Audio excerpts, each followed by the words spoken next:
에도가와 란포지온 강담 구자형.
세상에 알려진 바로는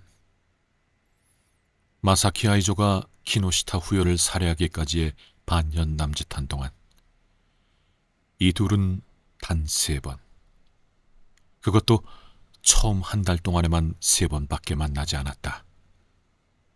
다시 말해 후요 살해 사건은 그들이 마지막으로 만난 날로부터 무려 5개월이나 지나 서로의 존재를 이미 잊어버렸다고 생각될 무렵에 매우 갑작스럽게 일어난 것이다. 이 사실은 어딘가 믿기 어려운 기이한 일이었다. 텅 비어버린 듯한 5달의 시간은 범행의 동기와 그 실행 사이를 뚝 끊어놓고 있었던 것이다. 그렇기에 마사키 아이조는 범행 후 그렇게 오랜 시간 동안 경찰의 추적을 피해 다닐 수 있었던 것이다. 그러나 이것은 어디까지나 겉으로 드러난 사실일 뿐이었다. 실제로는 매우 기이한 방법이긴 했지만 그는 그 5달 동안에도 대략 5일에 한 번꼴로 자주 후요와 마주하고 있었던 것이다. 그리고 그의 살인은 그 나름대로 자연스러운 경로를 밟으며 점차 자라나고 있었던 것이다. 키노시타 후요는 그의 어린 시절 첫사랑이었다. 그의 페티시즘이 그녀의 소지품을 신으로 모실 정도의 상대였다. 게다가 10여 년 만에 재회해서 그는 그녀의 눈부시도록 요염한 무대 모습을 목격하게 됐다. 거기에 대해 그 옛날의 연인이 당시에는 말 한마디 나누지 않았던 그녀가 부드러운 눈으로 그를 바라보고 미소 지으며 그의 사상에 경외심마저 붓는 듯한 태도를 보인 것이다. 아무리 인간 기피증이 있는 겁쟁이 마사키 아이조라 할지라도 이 매력을 이겨내기는 어려웠다. 그녀로부터 도망칠 힘이 없었다. 그가 그녀에게 사랑을 고백하기까지 단 3번의 만남으로 충분했다는 사실이 이를 잘 말해준다. 3번 모두 장소는 달랐지만 그들은 처음과 같이 셋이서 식사를 하며 이야기를 나누었다. 자리를 만든 것은 언제나 이케우치였고 마사키는 그저 따라간 모양새였지만 후요가 매번 기꺼이 자리를 함께한 것은 자신에게 흥미를 느껴서일 거라고 그는 내심 자부하고 있었다. 오히려 이케우치가 안쓰럽게 느껴질 정도였다. 후요는 이케우치에게는 평범한 인기 여배우 같은 태도로 심술궂기도 하고 거만하게 굴기도 했다. 상대를 희롱하는 듯한 말도 했다. 그런 모습을 보고 있으면 그녀는 마사키가 가장 쑥스러워하고 두려워할 만한 여자 그 자체였지만 그녀가 마사키를 대할 때는 태도가 확 바뀌어 예술의 사도로서 배우 그 자체의 진지한 모습으로 변했고 그의 의견을 경청하며 존중해주는 태도를 보였다. 그리고 만남이 거듭될수록 그녀의 이런 조용한 호의는 더욱 깊어지는 것처럼 보였다. 하지만 불쌍한 마사키는 사실 크게 오해하고 있었다. 후요 같은 종류의 여성은 두 개의 얼굴을 가진 니와카 가면과 같이 두 개나 세 개의 전혀 다른 성격을 갖추고 있어 때와 사람에 따라 그것을 훌륭하게 구분해서 사용한다는 것을 그는 완전히 잊고 있었다. 그녀의 호의는 사실 남자친구인 이케우치 코타로가 그에게 보여준 호의와 같은 것으로 그의 고풍스러운 소설에나 있을 법한 우울하고 사색적인 성격을 재미있어하고 뛰어난 예술 감각을 높이 평가해 그저 편한 이야기 상대점으로 호감을 보였을 뿐이었다는 사실을 그는 전혀 눈치채지 못했다. 그는 자만심에 빠져 이케우치의 처지가 딱하다고까지 생각했지만 실상은 이케우치 쪽이 그를 비웃고 있었던 것이다. 이케우치의 처음 생각은 사랑스러운 바보 같은 친구에게 자신이 새로 사귄 여인을 자랑 삼아 보여주고 죄의식을 살짝 곁들인 즐거움을 맛보자는 정도에 불과했다. 그리고 그 목적이 달성되고 나자 그런 제3자는 더 이상 불필요한 존재가 되어버렸다. 게다가 그는 마사키의 초등학교 시절 부끄러운 행적에 대해서는 알지 못했지만 요즘 들어 마사키의 태도가 묘하게 들떠있는 것도 신경이 쓰였다. 그는 이쯤에서 그만둬야 할 때라고 생각했다.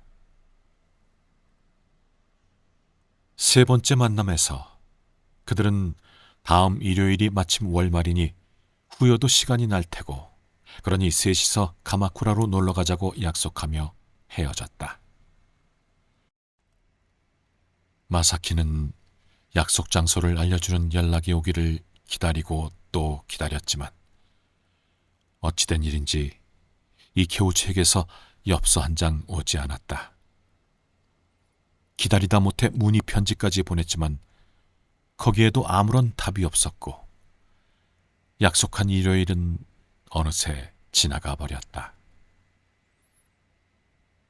이케우치와 후요의 관계가 단순한 지인 이상의 것이라는 것은 마사키도 대충 짐작하고 있었기 때문에 혹시 이케우치가 질투를 느낀 건 아닐까 하고 오히려 자만에 빠져 그렇게나 재능 있고 잘생긴 이케우치가 자신에게 질투를 품고 있다고 생각하니 그는 도리어 우쭐해질 정도였다.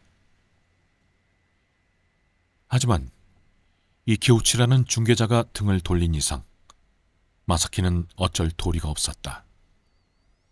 그리고 그렇게 후요와 만나지 못하는 날이 길어질수록 그는 참을 수 없는 초조함에 시달렸다. 사흘에 한 번꼴로 3층 객석의 관객들 사이에 숨어 그녀의 무대의 모습을 몰래 보러 가곤 했지만 그런 일은 오히려 초조함만 더할 뿐 그의 뜨거운 사랑엔 아무런 위안도 되지 못했다. 그는 많은 날을 창고 2층에 틀어박혀 온종일 밤새도록 키노시타 후요의 환영을 그리며 보냈다. 눈을 감으면 눈꺼풀 안쪽의 어둠 속에 그녀의 다양한 모습이 크게 확대되어 요염하게 꿈틀거렸다. 초등학교 시절 천사같이 순수한 웃는 얼굴 위로 반나체의 살로메의 교태 어린 웃음이 떠오르다가 금빛 가슴 장식으로 덮인 풍만한 가슴이 물결처럼 숨쉬고 보조개가 베인 탄력 있는 팔뚝이 눈꺼풀 가득 뱀처럼 춤을 췄다. 그러한 억누르는 듯한 폭력적인 자태에 섞여 키가 큰 기모노 차림의 그녀가 팽팽한 치마 아래 무릎을 모으고 꼿꼿이 앉아 그를 올려다보며 그의 말을 듣고 있는 사랑스러운 모습으로 여러 각도에서 몸의 구석구석이 크게 확대돼 그의 마음을 어지럽혔다. 생각하는 것도, 읽는 것도, 쓰는 것도 전혀 불가능했다. 어두운 방구석에 서 있는 목조 보살상조차도 때때로 요염한 연상의 단초가 돼버렸다. 어느 날 밤, 도저히 참을 수 없던 마사키는 마음을 굳게 먹고 오래전부터 생각해두었던 일을 실행에 옮기기로 결심했다. 사람을 피하는 성격이면서도 그는 제법 멋을 부리는 편이었기에 외출할 때는 항상 차려입는 것이 습관이었다. 그날 밤에도 그는 할멈에게 목욕물을 데우게 하고 몸단장을 한 뒤 양복으로 갈아입고 이즈마바시 근처에서 자동차를 불러 후요가 출연 중이던 S극장으로 향했다. 미리 계산해 두었기 때문에 차가 극장의 분장실 입구에 도착한 것은 마침 공연이 끝나는 시간이었다. 마사키는 운전기사에게 기다리라 일러두고 차에서 내렸다. 그리고 배우들이 분장을 지우고 하나둘씩 나오는 계단 옆에 서서 인내심을 갖고 기다렸다.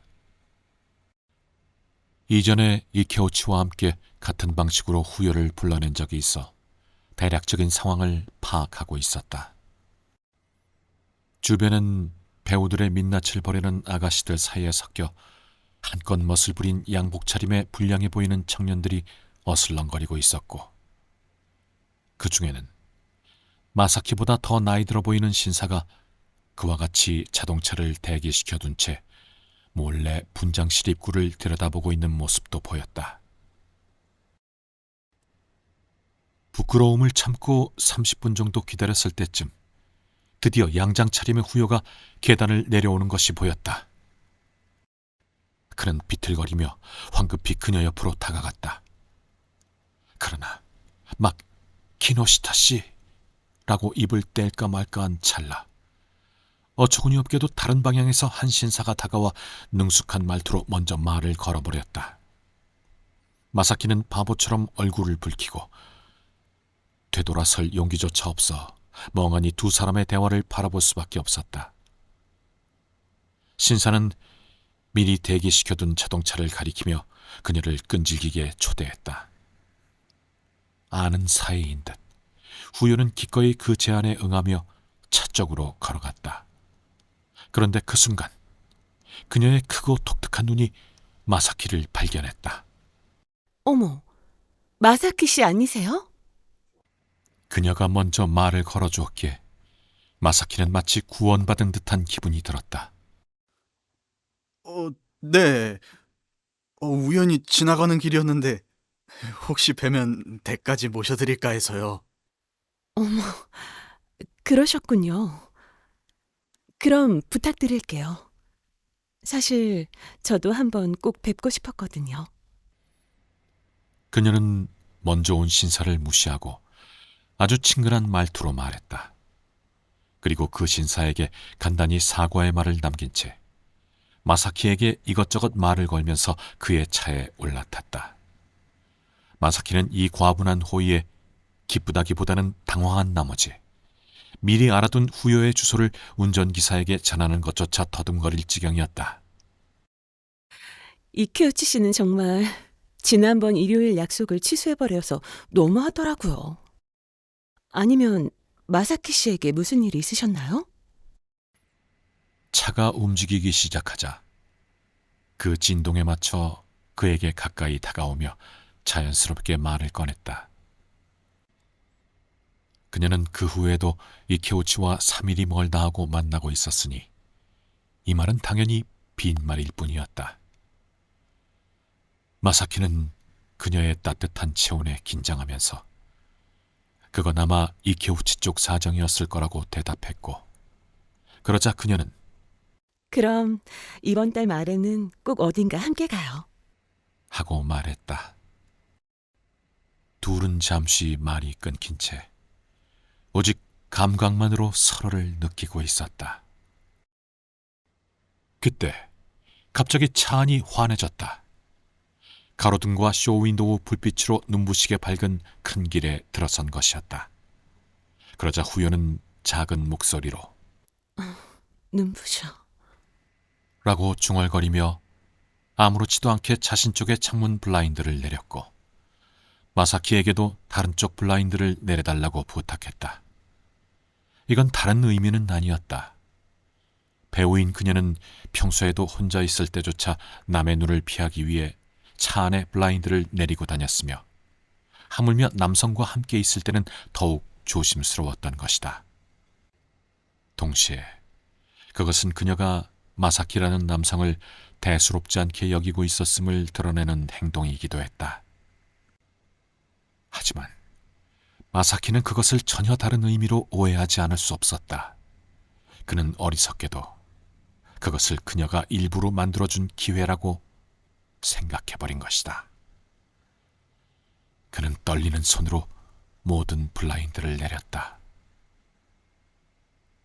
그리고는 무려 1시간쯤은 된 것 같은 긴 시간 동안 정면을 바라보며 꼼짝도 하지 않았다.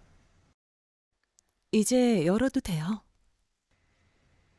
차가 어두운 골목으로 들어섰기 때문에 후여 쪽에서 배려의 의미로 이렇게 말했지만 그 말은 마사키에게 용기를 주는 결과가 됐다.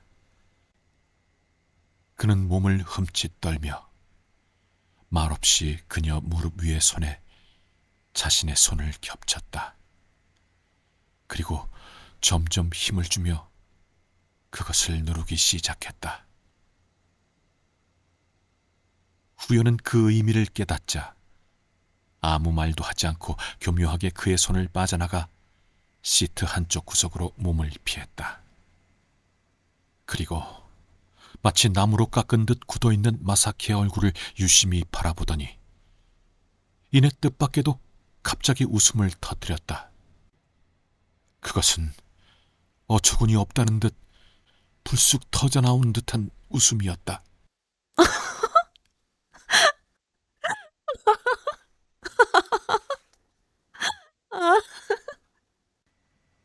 마사키는 평생 그렇게 긴 웃음을 경험한 적이 없었다.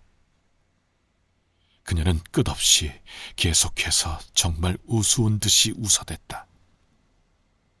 하지만 그녀가 웃기만 했다면 그래도 견딜만 했다. 가장 좋지 않았던 것은 그녀의 웃음을 따라 마사키 자신도 웃었다는 것이다.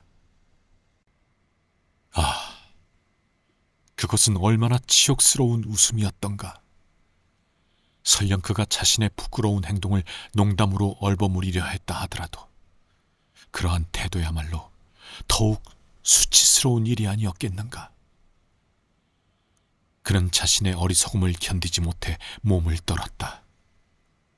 훗날 그를 그 끔찍한 살인으로 몰아간 최초의 계기가 바로 이 웃음이었다고 해도 결코 지나친 말은 아니었다.